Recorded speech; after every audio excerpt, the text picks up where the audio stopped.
Olá, Edu Matos aqui mais uma vez para um episódio do podcast Tech Leadership Rocks. Sozinho aqui de novo, mais um episódio solo.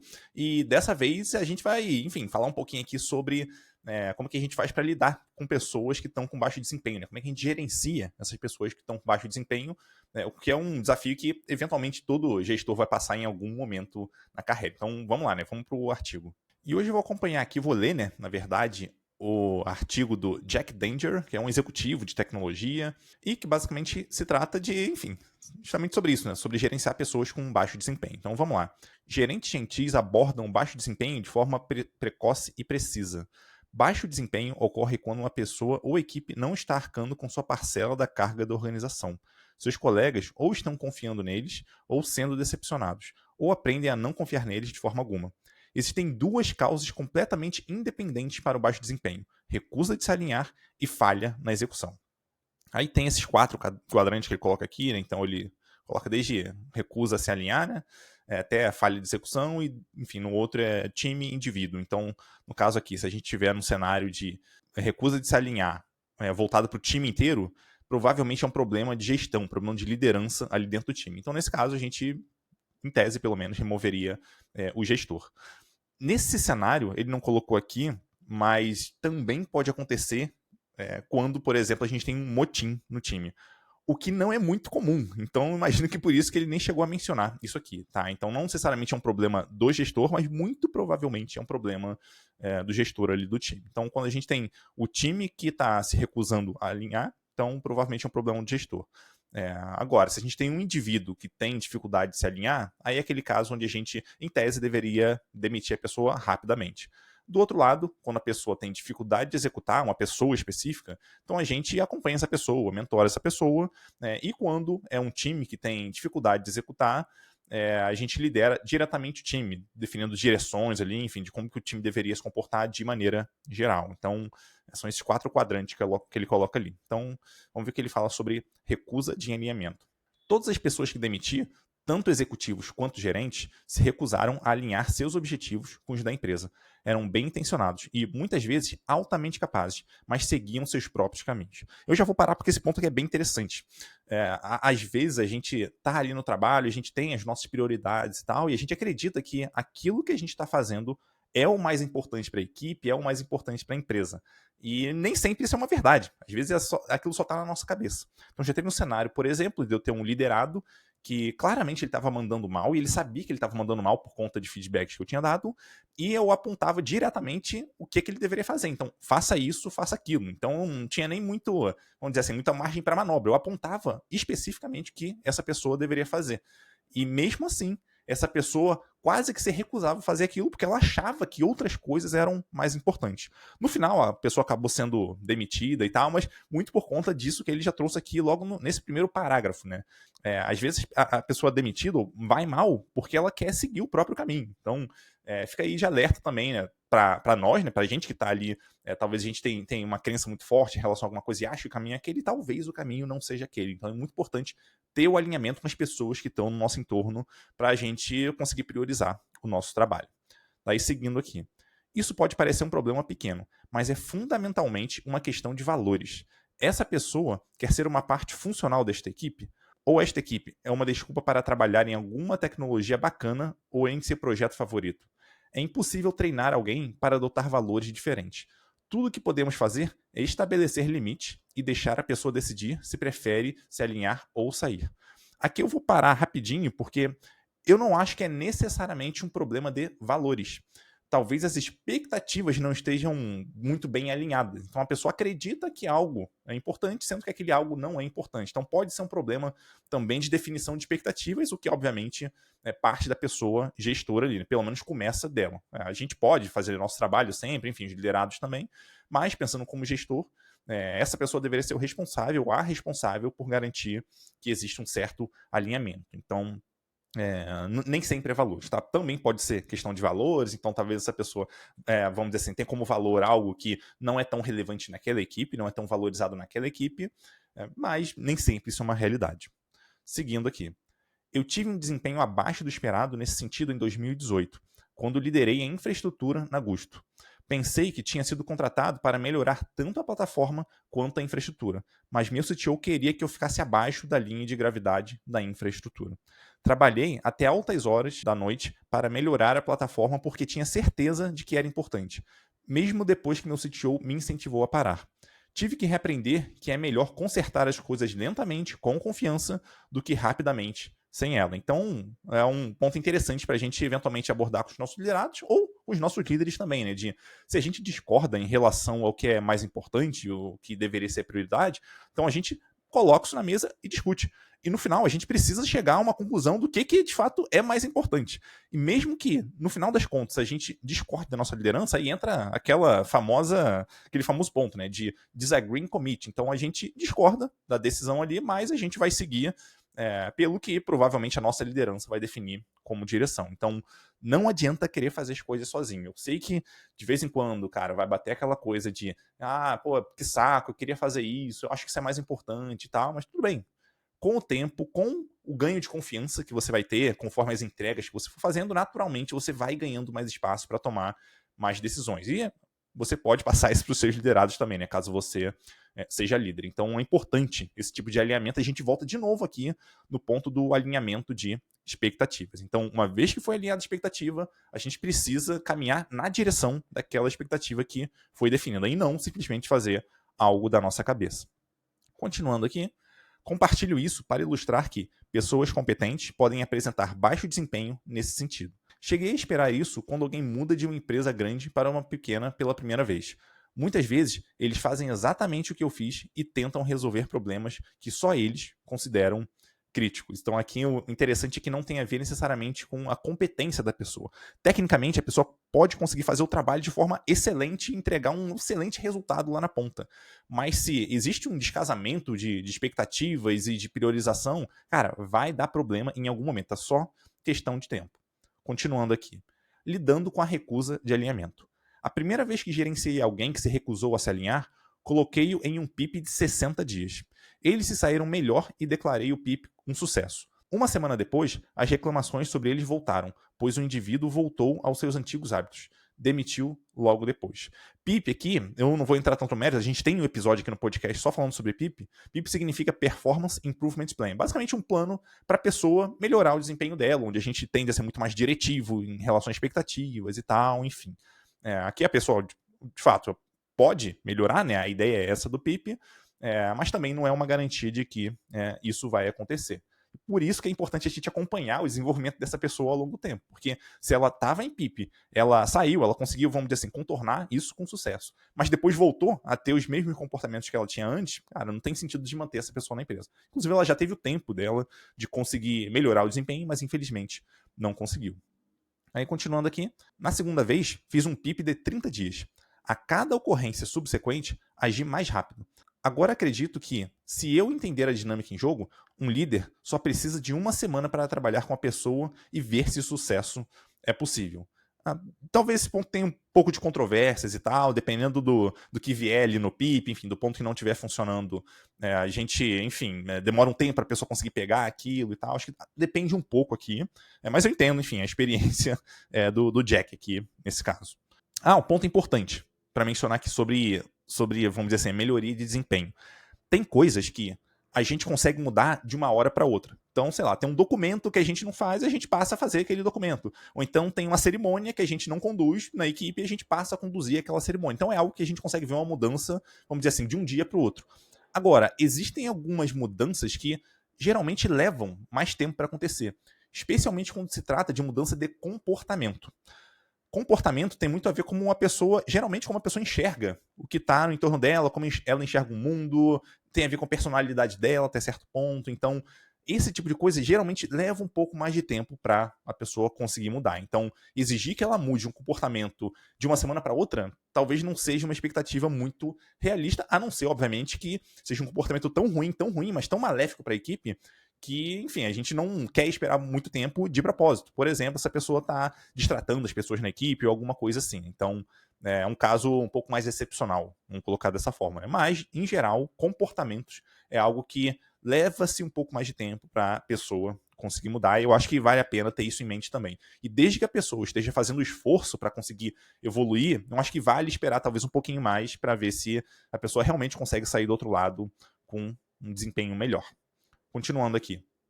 Um cronograma de 1 semana. Eis o que farei. Reunirei com eles na segunda-feira e explicarei exatamente o que preciso. Pedirei que me convençam, e aos seus colegas, até sexta-feira, de que entendam o problema e estão mudando a direção. Essas são o tipo de conversas difíceis e curtas em que preciso me apresentar como um líder, não como um amigo. O trabalho deles e o moral dos colegas estão em jogo. Então aqui é basicamente o que eu comentei sobre, depende do impacto também que essa pessoa, né, o comportamento dela está tendo ali no time. Então se o impacto ele é muito grande, é claro que a gente vai esperar menos tempo, vai dar uma tolerância menor para a pessoa mudar, de fato, o comportamento dela. Continuando. Se eles estiverem dispostos a se realinhar, é bem fácil provar isso. Sucesso aqui é uma mensagem para a equipe como um todo, dizendo: se eu tenho me concentrado na implementação do meu novo repositório de dados, enquanto vocês todos estão resolvendo problemas reais, peço desculpas por isso, e vou arquivar até que todos concordemos que é uma prioridade. Se não quiserem, podem usar a imaginação para esgotar o tempo. Recomendo não deixar isso se arrastar. Modos de falha gerencial. Tratar isso como uma lacuna de habilidades como se o treinamento fosse ajudar, esperando até que o relatório concorde com você sobre o problema, supondo que o custo de não fazer nada se limite a pagar o salário da pessoa. Então tem alguns modos ali, né, que a coisa pode falhar, depender do caso, você vai agir de forma diferente. Então, repare que a visão aqui do autor, né, do Jack, ela é bem incisiva, enfim, baseada nas experiências dele ali, que tem talvez alguns comportamentos, enfim, alguns problemas de desempenho que a gente consegue, vamos dizer assim, né, rapidamente entender se a pessoa vai, vamos dizer assim, se ela estava disposta a mudar de fato ou não, se ela começa a trabalhar ali na mudança ou não. Falha na execução.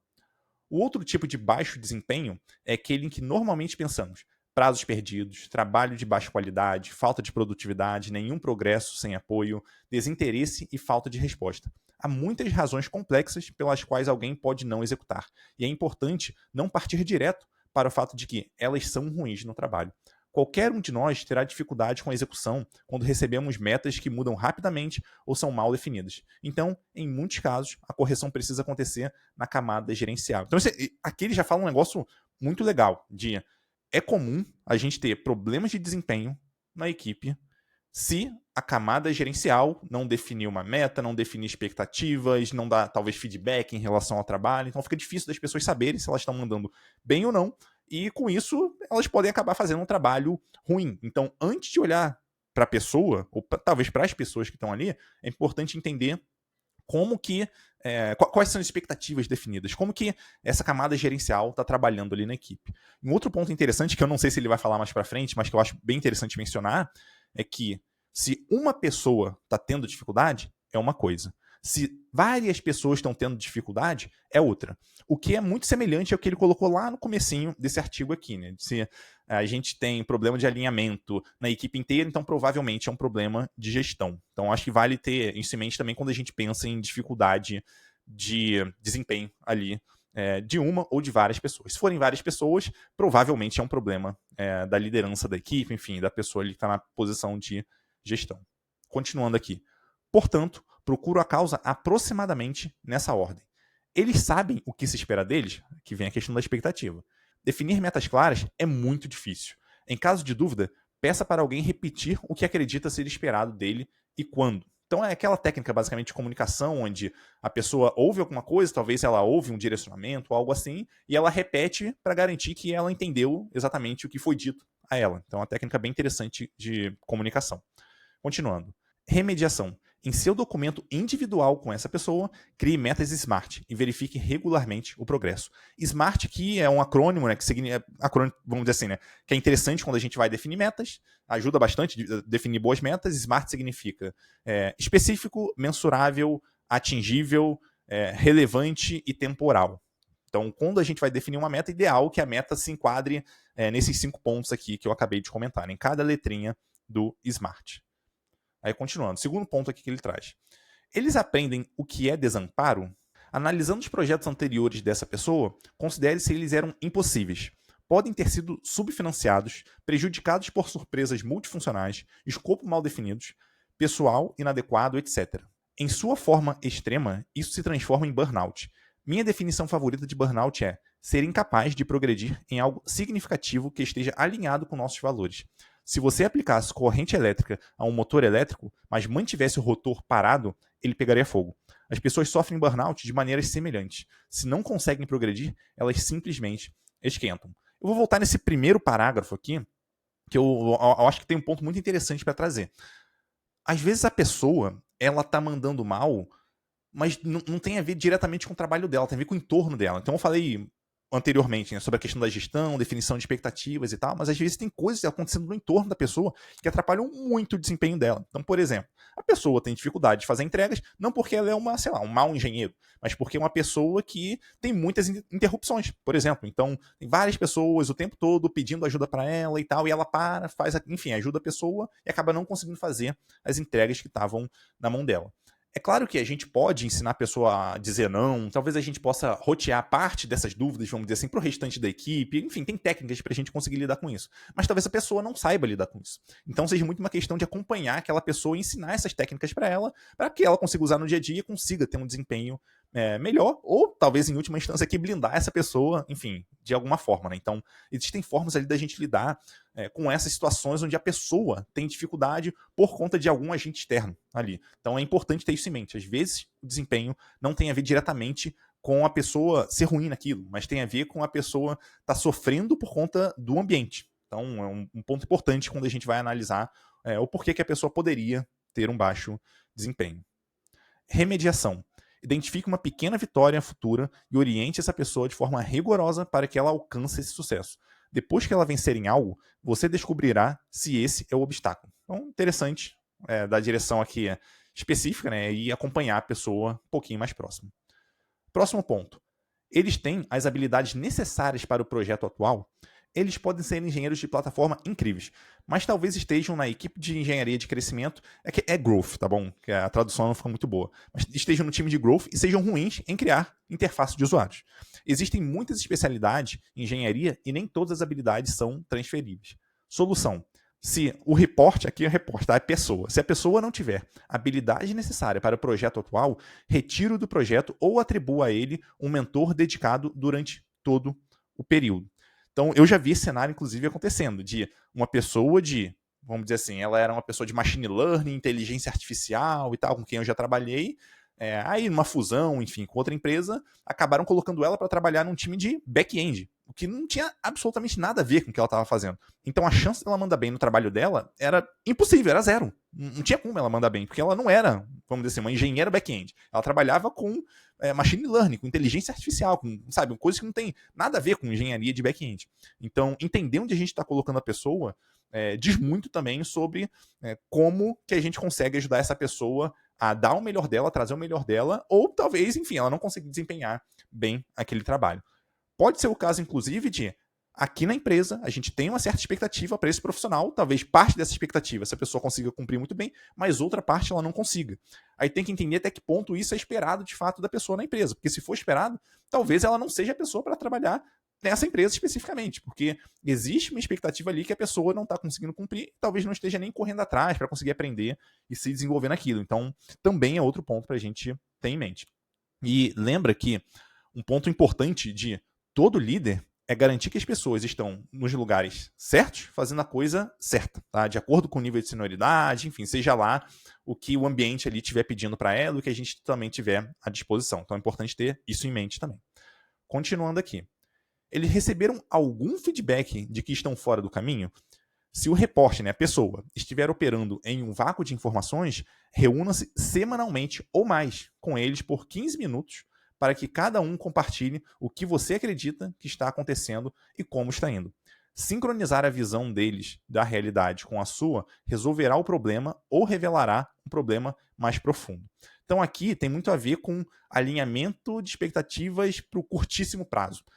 Geralmente a gente consegue, talvez a gente não precisa nem dessa conversa de 15 minutos individualmente, mas a gente consegue ter uma boa noção a partir, por exemplo, de uma cerimônia bem comum que a gente usa nas equipes, que é a reunião diária. Então, se aquela pessoa repetidas vezes faz algo que não era esperado que ela fizesse, ou se ela faz errado algo que talvez ela deveria já conseguir fazer da forma correta, enfim. Então é uma forma da gente acompanhar essa pessoa um pouquinho mais perto. E é claro que se a gente precisar desse contato mais próximo com essa pessoa, ou seja, de 15 minutos ou até mais tempo do que isso, vale ter esse combinado.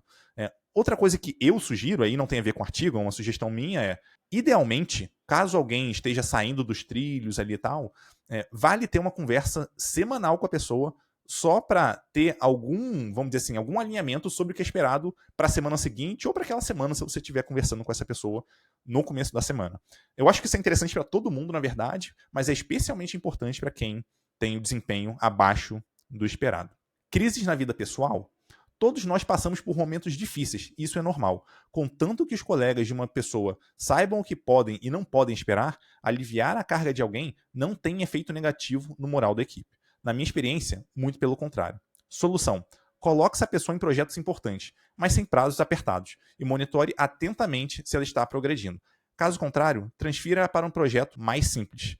Eu não entendi muito a ideia aqui de projetos importantes, enfim. Se a pessoa, na minha visão, se a pessoa não está bem, vamos dizer assim, pessoalmente, talvez seja melhor colocar essa pessoa numa situação onde ela consiga, no trabalho, ter uma paz um pouco maior, onde ela consiga ter um tempo um pouco maior. Então, isso é algo muito sensível. Então, não tem uma resposta muito clara aqui para mim. Mas entender que esses problemas na vida pessoal podem exigir um tempo para que a pessoa consiga se resolver, isso é importante do ponto de vista de uma pessoa líder para que ela saiba lidar com isso da melhor forma. Então, é natural que durante um tempo a pessoa vai ter um desempenho abaixo até, sei lá, dali a 3 meses, 6 meses, quem sabe um ano, voltar àquele desempenho que ela tinha anteriormente. É claro que nesse cenário, a gente não vai dar necessariamente, ou melhor, a gente deveria evitar, dar uma promoção para a pessoa, dar um aumento salarial para a pessoa, a não ser, obviamente, que faça sentido ali do ponto de vista de mercado ou algo nesse sentido. Então, a pessoa ela não vai progredir profissionalmente. Mas isso não significa que ela não consiga fazer um trabalho bom o suficiente para que ela se mantenha na empresa. E quando eu falo bom o suficiente, não é ruim, tá? É bom o suficiente para ela conseguir ajudar a equipe, ajudar a empresa a gerar resultados. Talvez ela não vai ser tão desafiada, porque ela já está passando por outros desafios na vida, mas do ponto de vista do trabalho, ela pode estar numa situação onde ela é um pouco mais passiva, vamos dizer assim, a depender da posição onde ela está, claro, né? Próximo ponto. Eles estão sujeitos a uma relação gerencial prejudicial? Todos nós esperamos que os gerentes que se reportam a nós sejam gentis e respeitosos o tempo todo, mas eles são apenas pessoas. Nada prejudica a capacidade de execução de uma pessoa com a crença de que seu gerente não a apoia. Se você tem um subordinado de nível hierárquico inferior que não confia em seu gerente, talvez seja necessário recorrer ao RH, mas existem algumas opções mais simples para tentar primeiro. Solução: reúna-se com essa pessoa semanalmente durante 4 semanas para ver se vocês conseguem obter mais insight. Considere simplesmente transferi-la para outra equipe. Oriente o gerente conforme necessário. Esse ponto é bem legal também. Então, às vezes a gente pensa que, não, essa pessoa líder, ela tem que ser, entre aspas, perfeita e tem que conseguir lidar com qualquer liderado, essas pessoas têm que conseguir se alinhar e tal. Em alguns casos, não vai ter alinhamento e uma pessoa não vai conseguir trabalhar bem com a outra. Nesse caso, muda o liderado de equipe, nesse caso. Então, coloque em outra equipe, com outro líder, enfim. Então, a chance de ter essa liga melhor funcionando é maior quando a gente muda. Então, é importante entender que nem sempre 2 pessoas vão conseguir trabalhar bem juntas. E tudo bem, acontece. Acho que faz parte. Se for esse o caso, enfim, movimentar o subordinado aqui é geralmente a melhor solução. Então, a gente não busca nem necessariamente uma demissão do subordinado, nem uma demissão do líder. Essas pessoas só não trabalham juntas. Então, se for algo mais pontual, e nenhuma das 2 pessoas estiverem se comportando mal, vamos dizer assim, elas só não conseguem trabalhar muito bem juntas, então que elas se separem de alguma forma, e geralmente mover subordinado é algo que traz um impacto menor para a equipe como um todo. Então por isso que a gente dá preferência a mudar uma pessoa contribuidora individual, nesse caso. Voltando a vencer. Na prática, o baixo desempenho advém de uma combinação dos motivos acima. A solução que considero mais útil é fazer que o reporte, a pessoa e a equipe, o gerente, experimente a vitória. A sensação de vitória resolve muitos problemas. Então aqui às vezes a gente consegue aquela pequena vitória no dia a dia, aquela pequena entrega, aquela pequena melhoria, enfim, aquele documento que a gente já estava 6 meses para fazer, que agora a gente de fato colocou ele para rodar, qualquer coisa que a gente consiga ver uma pequena vitória ali, eu acho que é sempre legal, né? Continuando. Minha principal ferramenta para fazer isso com pessoas com baixo desempenho é um truquezinho bobo derivado da teoria da mudança. Eu me encontro com uma pessoa com baixo desempenho e me certifico de que as metas estejam claras. Em seguida, peço que ela faça uma previsão sobre o que será verdade em um momento específico no futuro. Esse truque é tão simples e poupou a mim e a minha equipe de muita dor de cabeça. Peço à pessoa que me diga o que acredita ter realizado em uma semana, um mês, etc. Procuro obter o máximo de detalhes possível e anoto tudo em nosso documento particular e individual. Então, crie um convite de calendário para nós, naquele momento no futuro, e naquele dia, relemos a previsão deles juntos. Geralmente, é hilariamente distante do que aconteceu. Nesse ponto, tentamos fazer previsões novas e mais precisas. E, de repente, não somos eu contra eles. Somos nós dois, ombro a ombro, contra um problema. Quando a pessoa não leva o processo a sério, aprendi a associar isso mais a uma recusa em se alinhar. Se alguém realmente não quer entregar resultados para a sua equipe, isso ficará evidente aqui. Inclusive, essa forma de trabalho, né, de colocar ali um documento com expectativas e prazos, isso acontece muito dentro do próprio PIP. Tá? Então, aqui no episódio sobre PIP, né, sobre Performance Improvement Plan, que eu vou deixar linkado aqui em algum lugar, enfim, na descrição do vídeo, nas notas do podcast, você consegue entender um pouco melhor sobre como funciona esse documento. Continuando aqui. Ver isso no nível da equipe. Equipe de baixo desempenho se parecem muito com indivíduos de baixo desempenho. Falha na execução. A falha na execução se manifesta em prazos perdidos, trabalho de baixa qualidade, desinteresse, etc. Remediar uma equipe é mais difícil do que remediar um indivíduo, porque o gerente individualmente tem um desempenho insatisfatório. Caso contrário, você não precisaria se envolver. E além disso, os membros individuais da equipe podem precisar de ajuda personalizada. Só vou parar aqui rapidinho, porque tem um ponto que eu gostaria muito de comentar. É muito provável que, se a equipe está mandando mal, que seja um problema do gestor, do líder da equipe. Então é muito provável que esse seja o caso. Mas também pode acontecer da equipe não estar mandando bem, porque as pessoas não estão mandando bem todas ao mesmo tempo. É improvável que isso aconteça, mas acontece também. E eu digo isso porque é importante cogitar isso, nessa possibilidade. Então, se a equipe está mandando mal, é importante olhar no individual também. Mas aí a gente começa olhando o alto nível. Então, olhando como que esse gestor está trabalhando com essa equipe. A gente começa por aí e, no fim, a gente termina no nível individual. E aqui a gente tem que entender que nem sempre o gestor vai ter todas as ferramentas necessárias para lidar bem com aquela equipe. Então, imagina que o gestor está lidando com uma equipe onde todo mundo está mandando mal. Imagina uma equipe de 3 pessoas, 4 pessoas, né? 4 engenheiros. E todo mundo está mandando mal ali. Esse gestor vai o quê? Demitir todo mundo e contratar todo mundo novo? Será que ele consegue fazer isso? Ele tem possibilidade de fazer isso? Como que fica as entregas de produto aqui e tal? Então, é importante ter esse tipo de coisa em mente também. Não é tão simples de lidar com uma situação dessa e nem sempre é necessariamente culpa do gestor. Tá bom? Provavelmente é, mas isso não é necessariamente uma verdade do meu ponto de vista. Continuando. O primeiro passo é verificar se o gerente consegue perceber o problema. Aí, de fato, se o gerente não consegue nem perceber o problema, aí fica difícil.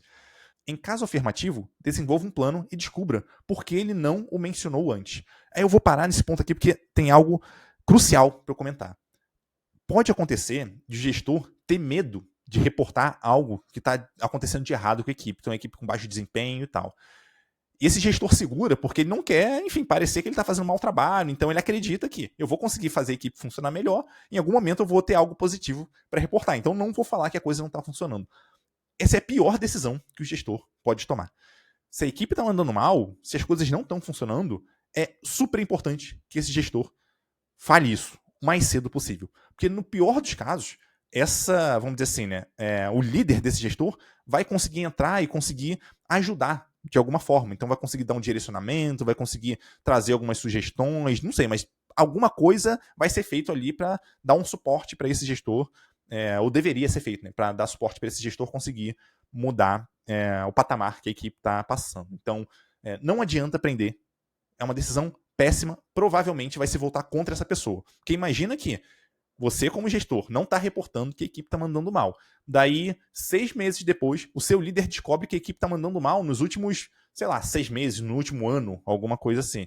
Cara, imagina como que o seu líder vai te enxergar daí em diante. Então, um problemaço para você daí em diante, né? Então, será que seu líder vai confiar em você? Será que ele vai querer continuar trabalhando com você nesse cenário?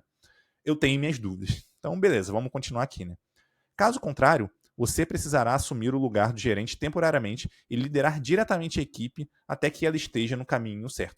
E aqui, é legal ele ter falado isso, porque é um caso bem claro de microgestão. Então, o próprio líder do líder está entrando no cenário para conseguir resolver aquele problema que o líder não conseguiu resolver.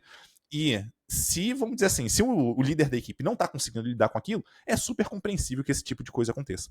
Microgestão não é necessariamente ruim. Tem até um episódio que eu falo sobre isso, vou deixar linkado aqui nas notas do podcast, na descrição do vídeo também. Então, microgestão não é necessariamente ruim. O problema é microgerenciar o tempo inteiro. Mas agora, existem situações onde microgestão vamos dizer assim, é a forma correta da gente lidar ali com as pessoas.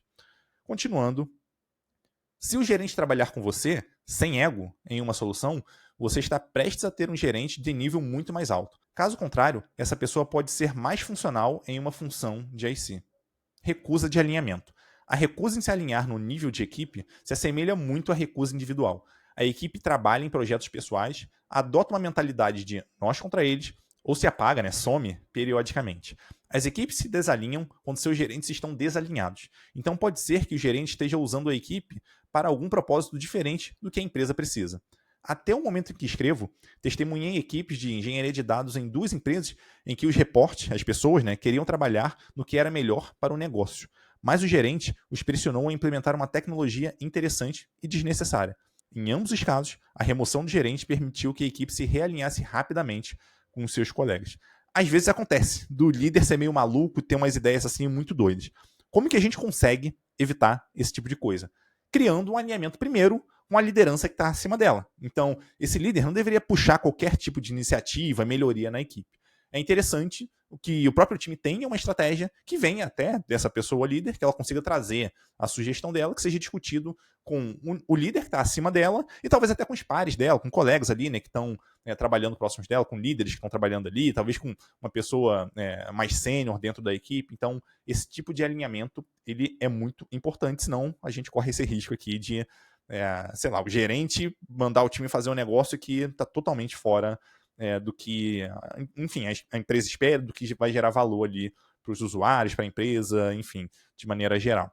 Bom, termina aqui o artigo e se você está trabalhando com pessoas que estão com baixo desempenho, provavelmente você vai ver essa pessoa se encaixando em alguma dessas situações aqui, Então talvez faça sentido fazer um PIP para ela, ou fazer um alinhamento melhor com ela sobre expectativas, acompanhar essa pessoa mais perto e tal. Mas um ponto é super verdade assim, para pessoas que não estão mandando tão bem quanto o esperado.